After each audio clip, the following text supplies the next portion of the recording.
All right, guys, would you rather the Aggies win 11 games, but that also means that Texas is going to win 11 games, or would you rather have the Aggies win 10 games, but that means the Horns would win only 5 games and they would also lose to Kansas?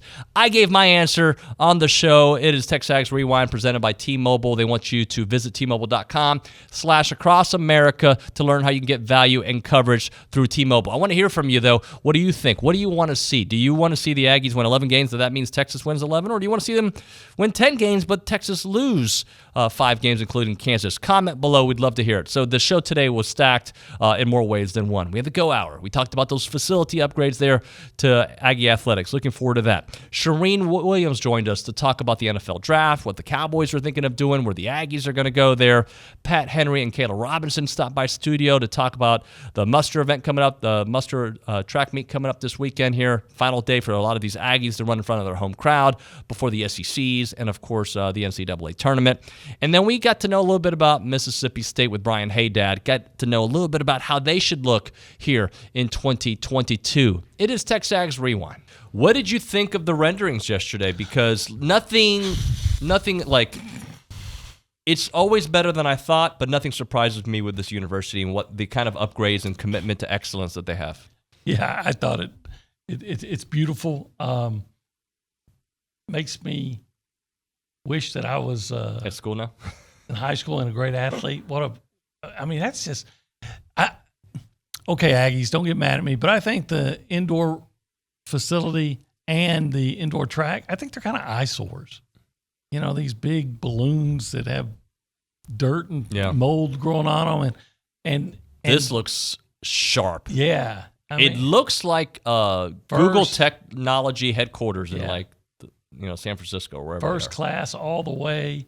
I love that. And what I love about it is it's all, from what I understand, going to be built on donations, right? Yeah, on donations. So even the indoor track, look at that beauty. Like, see, if I was a track guy, that's what for indoor season, I want to run there, not in that balloon that smells. I wonder if that'll smell like rubber too.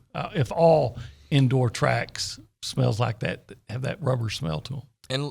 And this is a university that continues to get better and not wait till others pass. They're setting the bar. They're raising it so high that the other schools are like, man, I don't know if I'm gonna be able to catch up. That A&M money ain't no joke.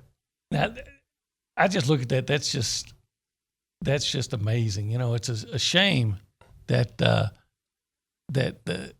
what's left of the NCAA, they don't allow you to have just athletic dorms anymore, where you can just build the athletic dorm there, and all the athletes have to do is walk out the door and they're right there. Everything's together. Everything is right there. And so I went and visited Aggie Park. I think I told you the other day with our friends at the association. And I'm just thinking to myself, what a time to be a student at Texas A&M. And Aggie Park, most people think of it as like, just tailgating. So much more. It's a park. It is a concert venue. It is a place to get coffee and hang out, study. There's going to be trees everywhere, scenic. It's like, it is going to, you get ice cream out there, right? Like the creamery is going to be there. It's going to be so cool to be able just to walk through campus and see it and have this campus, which is already beautiful, even upgraded more. And this entire side of Kyle Field, this whole George Bush Road is going to be like popping. If you picked a defensive lineman at, what are they picking, number 25? Who would be the guy that you think would be most likely? I don't know, OB. This I will say is the most unpredictable draft ever, and I think it's because of the quarterbacks. Because nobody knows where they're going to go, and people are projecting them probably lower than what they're going to go, because teams that need a quarterback start to panic and rise up and say, we've got to get a quarterback, and that's how you see some of these guys, we all know the names, who go way earlier than they should go, and they don't pan out. And so I think that probably sets in on this draft, that there's some panic, that teams start to trade up and try to get some of these quarterbacks when the first one goes off the board. We'll see if that happens. The latest was Carolina's not going to take a quarterback. They're probably going to try to trade at some point for Baker Mayfield, so that might change things a little bit too. They draft 6, I believe. So that would change things. So I guess my point is it's hard to really say who's going to be there. 2 years ago, they never thought C.D. Lamb was going to be there, and he ended up being there and ended up taking a receiver. Now, I hope that they don't take a receiver. That to me would be, not a good move for the Cowboys. Again, I just think they need to rebuild those lines. And there may be a receiver there that they think they need to replace Amari Cooper, but at this point, again, you just got to have better lines, especially the offensive line. It's just gotten old. It doesn't seem that long ago we were talking about it as one of the best in the NFL, and it's not that anymore. So it's going to be hard to project who's going to be there at that time, but take that best offensive or defensive lineman on your draft board. Forget about the receivers.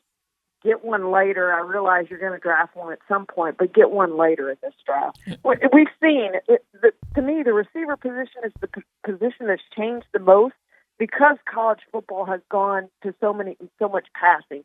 Because they're playing 7-on-7 now, these kids come in ready to play in the NFL.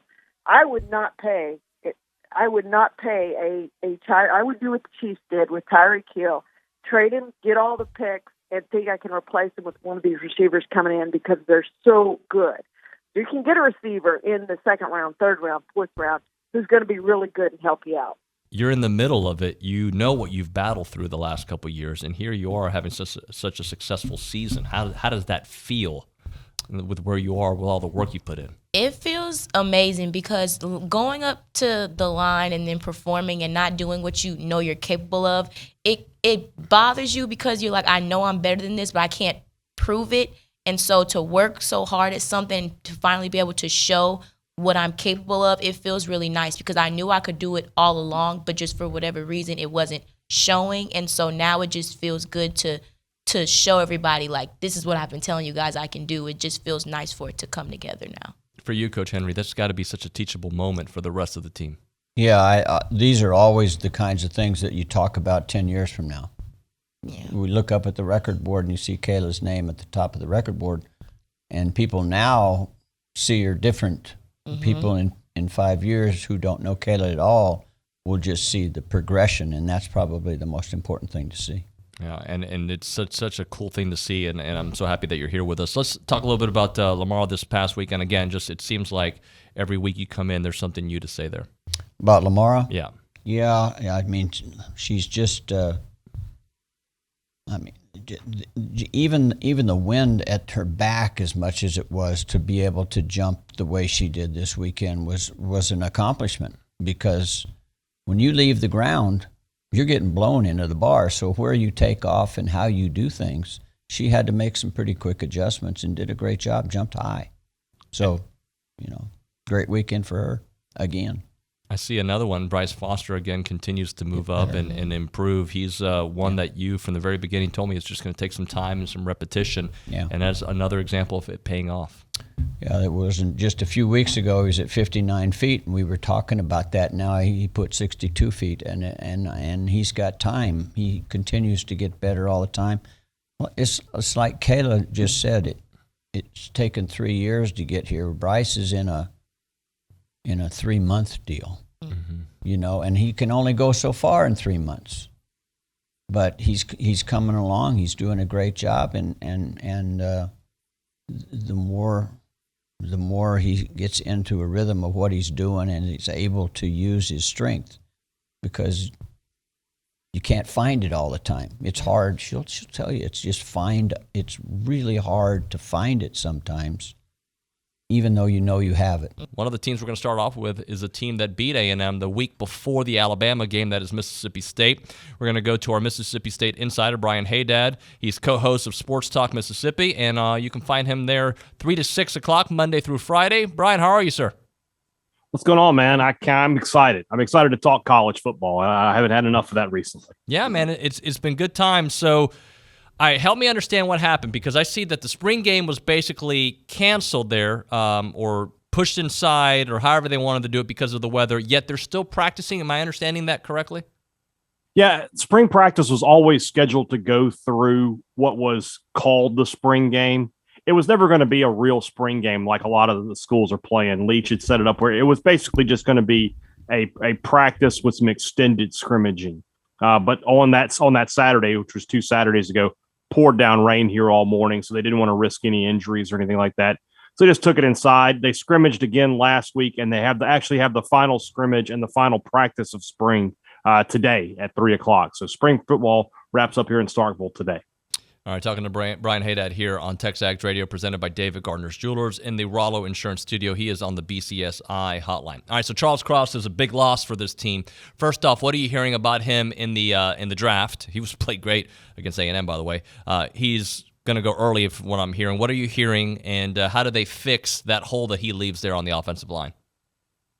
Well, I mean, it seems like there's a pretty wide range for him, but it's all in the first round. I've seen him as high as number 5. I think that's to the Giants. The lowest I've seen him recently is 16 to the Saints. And as a Saints fan, bring that selection on. Would not have an issue with that whatsoever. So I expect him to go somewhere in that range. The one I've seen the most recently is 9 to Seattle, which would be interesting considering they don't really have a quarterback there. So maybe they're just going ahead and getting ahead. But fantastic player and one of the best blockers in this draft, which is really tackle heavy. As far as replacing him, the first guy up is going to be Percy Lewis, who was the nation's #1 junior college offensive tackle a season ago out of Mississippi Gulf Coast.